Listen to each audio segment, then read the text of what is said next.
नंदुरबार जिल्ह्यात गुटखा बंदीचा फज्जा। विमलसह सुगंधित तंबाखूची पान टपऱ्यांवर सर्रास विक्री। प्रशासनाच्या भूमिकेवर प्रश्नचिन्ह।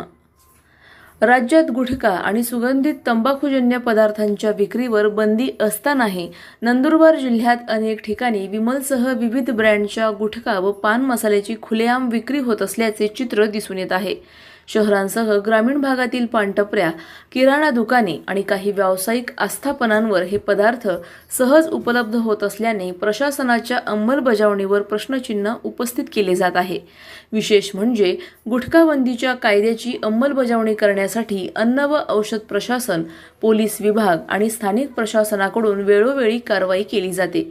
मात्र प्रत्यक्षात अनेक ठिकाणी बंदी असलेला माल ग्राहकांना सहज मिळत असल्याने ही उत्पादने जिल्ह्यात येतात तरी कुठून, असा सवाल नागरिकांकडून उपस्थित केला जात आहे। आरोग्यास गंभीर धोका निर्माण करणाऱ्या या पदार्थांची विक्री अल्पवयीनपर्यंत पोहोचत असल्याची ही चिंता व्यक्त केली जात आहे।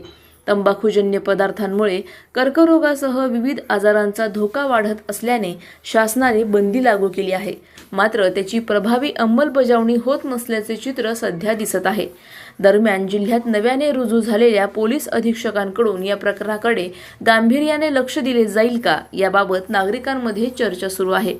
गुटखा विक्रीच्या साखळीचा शोध घेऊन पुरवठादारांवर कठोर कारवाई करावी, तसेच पानटपऱ्या आणि दुकानांवर नियमित तपासणी मोहीम राबवावी, अशी मागणी सामाजिक कार्यकर्ते आणि नागरिकांकडून केली जात आहे।